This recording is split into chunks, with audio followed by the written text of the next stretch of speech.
ತ್ರಿವರ್ಣ ನ್ಯೂಸ್ನ ಕ್ರೈಮ್ ಕಾರ್ನರ್ಗೆ ಸ್ವಾಗತ. ನಾನು ಉಮರ್ ಫಾರೂಕ್. ನಮ್ಮ ಪ್ರಧಾನಮಂತ್ರಿ Narendra Modiji 8 PM on air ಬಂದು ನೋಟ್ ಬ್ಯಾನ್ ಅಂತ ಏಕ್ದಮ್ ಘೋಷಣೆ ಮಾಡಿಬಿಟ್ರು.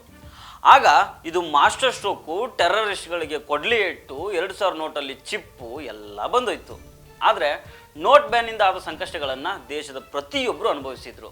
ಲಾಭ ಆಗಿದ್ದು ಯಾರಿಗೆ ಅನ್ನೋದು ಆ ದೇವರಿಗೆ ಗೊತ್ತು. ಬಿಡಿ, ಈಗ್ಯಾಕೆ ಈ ಮಾತು ಹೇಳ್ಬೇಕಾಯ್ತಂದ್ರೆ, ಎಲ್ಲೋ ದೂರದಲ್ಲ, ಇಲ್ಲೇ ನಮ್ಮ ಹುಬ್ಬಳ್ಳಿಯಲ್ಲಿ ಕೋಟಾ ನೋಟಿನ ದಂಧೆ ನಡೆದಿದೆ. ಒಬ್ಬ ವ್ಯಕ್ತಿ ಇವನನ್ನ ವ್ಯಕ್ತಿ ಅನ್ನೋದಕ್ಕಿಂತ ವಂಚಕ ಅನ್ನೋದೇ ಬೆಸ್ಟು. ಒಬ್ಬ ಮಹಿಳೆಗೆ 50 ಕೋಟಿ ರೂಪಾಯಿ ಸಾಲ ಕೊಡಿಸ್ತೀನಿ ಅಂತೇಳಿ ಆಕೆಗೆ 60 ಲಕ್ಷ ರೂಪಾಯಿಯನ್ನು ಪಂಗನಾಮ ಹಾಕಿದ್ದಾನೆ. ನೋಡಿ, ಇಲ್ಲಿ ಫೋಟೋದಲ್ಲಿ ಕಾಣ್ತಾ ಇದ್ದಾನಲ್ಲ, ಇವನ ಹೆಸರು ಆಸಿಫ್ ಅಂತ. ಮೈಸೂರು ಮೂಲದವನು. ಪುಣೆ ಮೂಲದ ಮಹಿಳೆಗೆ ಕಡಿಮೆ ಬಡ್ಡಿಗೆ 50 ಕೋಟಿ ರೂಪಾಯಿ ಸಾಲ ಕೊಡಿಸ್ತೀನಿ ಅಂತ ಹೇಳ್ತಾನೆ. ಅದ್ರ ಸಲುವಾಗಿ ಪ್ರೊಸೆಸಿಂಗ್ ಫೀಸ್ ಅಂತ 60 ಲಕ್ಷ ರೂಪಾಯಿಯನ್ನು ಆ ಮಹಿಳೆಯಿಂದ ದೆಪ್ಪಿದ್ದಾನೆ. ಆಮೇಲೆ ಆಗಿದ್ದಿದೆಯಲ್ಲ, ಅದನ್ನು ನಾನು ಹೇಳಿದರೆ ಅಯ್ಯೋ ಪಾಪ ಅಂತೀರೋ ಅಥವಾ ಅಯ್ಯೋ ದೇವರೇ ಅಂತ ತಲೆ ಮೇಲೆ ಕೈ ಹೊತ್ಕೊಂಡು ಕೂತ್ಕೋತಿರೋ, ಅದು ನಿಮಗೆ ಬಿಟ್ಟಿದ್ದು. ಹಾಗಾದರೆ ಈ ಸ್ಟೋರಿಯ ಫುಲ್ ಡೀಟೇಲ್ಸ್ ನೋಡೋಣ. ಆದರೆ ಅದಕ್ಕೂ ಮೊದಲು ನೀವಿನ್ನೂ ನಮ್ಮ ಚಾನಲನ್ನು ಸಬ್ಸ್ಕ್ರೈಬ್ ಮಾಡಿಲ್ಲ ಅಂದರೆ ಸಬ್ಸ್ಕ್ರೈಬ್ ಮಾಡಿ. ಈ ವಿಡಿಯೋನ ಕೊನೆಯ ತನಕ ಮಿಸ್ ಮಾಡದೆ ನೋಡಿ.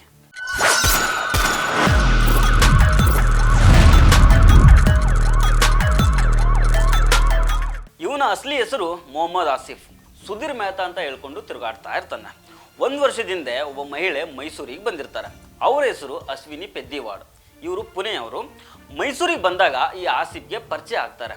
ಆಗ ಈ ಆಸಿಫು, ನಾನು ಸಿಕ್ಕಾಪಟ್ಟೆ ಬಿಸ್ನೆಸ್ಮನ್ಗಳಿಗೆ ಸಾಲ ಕೊಡಿಸಿದ್ದೀನಿ, ನನಗೆ ತುಂಬ ದೊಡ್ಡ ದೊಡ್ಡ ಫೈನಾನ್ಸ್ನವ್ರು ಪರಿಚಯ ಇದ್ದಾರೆ ಅಂತ ಹೇಳ್ಕೊಂಡಿರ್ತಾನೆ. ಇವನ ಮಾತನ್ನು ನಂಬಿದ್ದ ಅಶ್ವಿನಿ ಪೆದ್ದಿವಾಡು, ನನ್ನ ಮಗಳು ಮುಂಬೈನಲ್ಲಿ ಒಂದು ಮನೆ ಕಟ್ತಾ ಇದ್ದಾಳೆ, ಅದಕ್ಕೆ 50 ಕೋಟಿ ರೂಪಾಯಿ ಸಾಲ ಬೇಕು ಅಂತ ಹೇಳಿರ್ತಾರೆ. ಆಗ ಇವನು ಆಸಿಫ್ ಏನು ಮಾಡ್ತಾನಂದರೆ, ಆಯಿತು ಜಸ್ಟ್ ಒಂದು 50 ಕೋಟಿ ರೂಪಾಯಿ ಅಲ್ವಾ, ಕೊಡ್ಸೋನ್ ಬಿಡಿ ಅಂತ ಹೇಳಿರ್ತಾನೆ. ಹಾಗೆ ಹೇಳ್ಬಿಟ್ಟು 50 ಕೋಟಿ ರೂಪಾಯಿ ಸಾಲ ಸಿಗಬೇಕು ಅಂದರೆ ಅದಕ್ಕೆ ಪ್ರೊಸೆಸಿಂಗ್ ಫೀಸ್ ಅಂತ 60 ಲಕ್ಷ ರೂಪಾಯಿ ಕೊಡಬೇಕು ಅನ್ನೋ ಡಿಮ್ಯಾಂಡ್ ಕೂಡ ಇಟ್ಟಿರ್ತಾನೆ.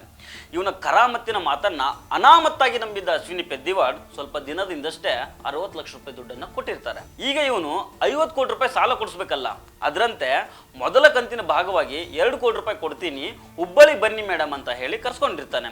ಇವನ ಮಾತುಗಳನ್ನು ಅಶ್ವಿನಿ ಪೆದ್ದಿವಾಡ್ ಕಣ್ಣು ಮುಚ್ಚಿ ನಂಬಿರ್ತಾರೆ. ಹೀಗಾಗಿ ಜೂನ್ 5ನೇ ತಾರೀಕಿಗೆ ಹುಬ್ಬಳ್ಳಿಗೆ ಬಂದಿರ್ತಾರೆ. ಅಲ್ಲಿ ಹುಬ್ಬಳ್ಳಿಯ ಗೋಕುಲ್ ರೋಡ್ನಲ್ಲಿರೋ ಒಂದು ಹೋಟೆಲ್ ಮುಂದೆ ಇವರಿಬ್ಬರು ಸಿಗ್ತಾರೆ. ಆಸಿಫು 2 ಬರ್ತಿ ಸೂಟ್ ಕೇಸ್ಗಳನ್ನು ತುಂಬಿಕೊಂಡು ಬಂದು ಆ ಮಹಿಳೆಗೆ ಕೊಡ್ತಾನೆ. ಇದರಲ್ಲಿ 1,87,45,000 ರೂಪಾಯಿ ದುಡ್ಡಿದೆ. ಬಾಕಿ ದುಡ್ಡನ್ನು ಸ್ಟೆಪ್ ಬೈ ಸ್ಟೆಪ್ ಮತ್ತೆ ಕೊಡಿಸ್ತೀನಿ ಅಂತೇಳಿ ಒಂದು ಸ್ಮೈಲ್ ಮಾಡಿ ಸೂಟ್ ಕೇಸ್ ಕೊಟ್ಟು ಹೋಗ್ತಾನೆ. ಈ ಕಡೆ ದುಡ್ಡು ಸಿಕ್ತಲ್ಲ ಅಂತ ಆ ಅಶ್ವಿನಿ ಪೆದ್ದಿವಾಡು ಸಂತೋಷಕ್ಕೆ ಲಿಮಿಟೇ ಇರೋದಿಲ್ಲ. ಅವರಿಗೆ ದುಡ್ಡು ಸಿಕ್ತಲ್ಲ ಅಂತ ಆಕಾಶದಲ್ಲಿ ತೇಲಾಡ್ತಾ ಇದ್ದ ಅಶ್ವಿನಿ ಸೂಟ್ ಕೇಸ್ನಲ್ಲಿದ್ದ ದುಡ್ಡನ್ನು ಚೆಕ್ ಮಾಡೋದಕ್ಕೂ ಹೋಗೋದಿಲ್ಲ. ನೇರವಾಗಿ ತಾವು ಸ್ಟೇ ಮಾಡಿರ್ತಾರಲ್ಲ ಆ ಹೋಟೆಲ್ಗೆ ತೆಗೆದುಕೊಂಡು ಹೋಗ್ತಾರೆ. ಅಲ್ಲೋಗಿ ಆ ಸೂಟ್ ಕೇಸ್ನ ತೆರೆದು ನೋಡ್ತಾರೆ. ಆಗ ತಲೆಗೆ ಚಕ್ರ ಬಂದು ತಿರುಗಿ ಬೀಳೋದೊಂದೇ ಬಾಕಿ ಇತ್ತು. ಯಾಕಂದರೆ ಅವನು ಕೊಟ್ಟಿದ್ದ ಬ್ಯಾಗ್ನಲ್ಲಿ ಇದ್ದಿದ್ದು ಬರೀ ಕೋಟಾ ನೋಟುಗಳು. ನೋಡಿ, ಈ ಆಸಿಫ್ ಅದೆಂಥ ಚಾಲಾಕಿ ಅಂದರೆ, 2 ಬರ್ತಿ ಸೂಟ್ ಕೇಸ್ಗಳನ್ನ ಕೊಟ್ಟಿರ್ತಾನಲ್ಲ, ಅದರಲ್ಲಿ 5,000 ರೂಪಾಯಿ ಮಾತ್ರ ಅಸಲಿ ನೋಟುಗಳು ಇರ್ತವೆ. ಇವನೇನು ಮಾಡಿರ್ತಾನಂದರೆ, ಸೂಟ್ ಕೇಸ್ನಲ್ಲಿ ಫಸ್ಟು ಕೋಟಾ ನೋಟಿನ ದುಡ್ಡಿನ ಬಂಡಲ್ ಇಟ್ಟಿರ್ತಾನೆ. ಅದ್ರ ಮೇಲೆ ಒಂದೊಂದು ಅಸಲಿ ನೋಟನ್ನು ಇಟ್ಟಿರ್ತಾನೆ. ಮೇಲ್ಗಡೆ ಅಸಲಿ, ಕೆಳಗಡೆ ನಕಲಿ. ಒಂದು ವೇಳೆ ಈ ಹೆಣ್ಮಗಳು ರೋಡಲ್ಲೇ ಓಪನ್ ಮಾಡಿ ನೋಡಿದರೆ ಸಮಸ್ಯೆ ಆಗಬಾರ್ದಲ್ಲ, ಅದಕ್ಕೆ ಈ ಪ್ಲ್ಯಾನನ್ನು ಮಾಡಿರ್ತಾನೆ. ಹೋಟೆಲಿಗೆ ಬಂದು ಸೂಟ್ ಕೇಸ್ ಓಪನ್ ಮಾಡಿದ ಅಶ್ವಿನಿ ಫುಲ್ ಶಾಕ್ನಲ್ಲಿರ್ತಾರೆ. ಆಮೇಲೆ ಹುಬ್ಬಳ್ಳಿ CCB ಪೊಲೀಸರಿಗೆ ಮಾಹಿತಿ ಕೊಡ್ತಾರೆ. ಈ ಬಗ್ಗೆ ವಿದ್ಯಾನಗರ ಪೊಲೀಸ್ ಸ್ಟೇಷನಲ್ಲಿ ಕಂಪ್ಲೇಂಟ್ ಕೂಡ ದಾಖಲಾಗುತ್ತೆ. ಈ ಕೇಸನ್ನು ಹುಬ್ಬಳ್ಳಿ ಪೊಲೀಸರು ಸೀರಿಯಸ್ ಆಗಿ ತಗೊಳ್ತಾರೆ. ಆರೋಪಿ ಆಸಿಫ್ ಪತ್ತೆಗೆ ಮುಂದಾಗ್ತಾರೆ. ಖಚಿತ ಮಾಹಿತಿ ಸಿಕ್ಕ ಮೇಲೆ ಮುರುಡೇಶ್ವರದಲ್ಲಿ ಇವನನ್ನು ಅರೆಸ್ಟ್ ಮಾಡ್ತಾರೆ. ಈ ಆಸಿಫು ಇದೊಂದೇ ಅಲ್ಲ, ಈ ಮೊದಲು ಕೂಡ ಫ್ರಾಡ್ ಕೆಲಸಗಳಲ್ಲಿ ಭಾಗಿಯಾಗಿರ್ತಾನೆ. ಅದು ಕೋಟಾ ನೋಟು ಪ್ರಕರಣದಲ್ಲೇ, ಬೇರೇನಲ್ಲ. ತಾನೊಬ್ಬ VIP ಅಂತ ಹೇಳ್ಕೊಂಡು ಈ ಆಸಿಫು ಓಡಾಡ್ಕೊಂಡಿರ್ತಾನೆ. ತುಂಬ ಜನರಿಗೆ VIP ಅಂತ ಹೇಳ್ಕೊಂಡೇ ಪರಿಚಯ ಮಾಡ್ಕೊಂಡಿರ್ತಾನೆ. ಸಿಕ್ಕ ಜನರಿಗೆ ಸಾಲ ಕೊಡಿಸೋದಾಗಿ ಹೇಳಿ ಕೋಟಾ ನೋಟು ಕೊಟ್ಟು ಅವರಿಗೆ ಒಡೆ ಪಾಯಸ ಉಣಿಸೋದೇ ಇವನ ಕೆಲಸ ಆಗಿರುತ್ತೆ. ನಕಲಿ ನೋಟುಗಳನ್ನು ತಮಿಳುನಾಡಿನಿಂದ ಪ್ರಿಂಟ್ ಹಾಕ್ಸ್ಕೊಂಡು ಬಂದಿದ್ದಂತೆ. ಈಗ ಜೈಲಲ್ಲಿ ಕಂಬಿ ಅನ್ನಿಸ್ತಾ ಇದ್ದಾನೆ. ಹುಬ್ಬಳ್ಳಿಯಲ್ಲಿ ಟಫ್ ಕಾಪ್ ಶಶಿಕುಮಾರ್ ಅವರು SP ಆಗಿರೋದ್ರಿಂದ ಸಂತ್ರಸ್ತೆಗೆ ನ್ಯಾಯ ಸಿಕ್ಕುತ್ತೆ ಬಿಡಿ, ಅದರಲ್ಲೇನೂ ಡೌಟ್ ಇಲ್ಲ. ಈ ಘಟನೆ ಬಗ್ಗೆ SP ಶಶಿಕುಮಾರ್ ಮಾಹಿತಿಯನ್ನು ಕೊಟ್ಟಿದ್ದಾರೆ. ಈ ಆಸಿಫು ಕನ್ನಡ ಮತ್ತು ಹಿಂದಿನ ಚೆನ್ನಾಗಿ ಮಾತಾಡ್ತಾ ಇರ್ತಾನೆ. ಒಬ್ಬೊಬ್ಬ ವ್ಯಕ್ತಿಗೆ ಒಂದೊಂದು ರೀತಿ ಐಡೆಂಟಿಟಿ ಕಾರ್ಡ್ಗಳನ್ನು ತೋರಿಸ್ತಾ ಇರ್ತಾನೆ. ಹೆಸರು ಕೂಡ ಬೇರೆ ಬೇರೆ ಹೇಳ್ಕೊಂಡು ತಿರುಗಾಡ್ತಾ ಇರ್ತಾನೆ. ಹೀಗೆ ಒಬ್ರಿಗೆ ಯಾಮಾರಿಸಿದ ನಂತರ ಸಿಮ್ ಕಾರ್ಡನ್ನು ಚೇಂಜ್ ಮಾಡ್ತಾ ಇರ್ತಾನೆ. ಇನ್ನೊಬ್ರು ಯಾರಾದರೂ ಹೊಸಬ್ರು ಸಿಕ್ಕರೆ ಅವ್ರಿಗೆ ಬಕ್ರಾ ಮಾಡೋದಕ್ಕೆ ಮತ್ತೊಂದು ಹೊಸ ನಂಬರ್ನ ಯೂಸ್ ಮಾಡ್ತಾನೆ. ಇದಕ್ಕಂತಾನೆ ಒಂದು ಸೆಪ್ರೇಟ್ ಮೊಬೈಲ್ ಫೋನ್ ಇಟ್ಕೊಂಡಿರ್ತಾನೆ. ಇವನಂತ ಕಿಲಾಡಿ ಆದ್ರೂ ಅಲ್ಲಿ SP ಆಗಿ N ಶಶಿಕುಮಾರ್ ಇದ್ದಾರೆ.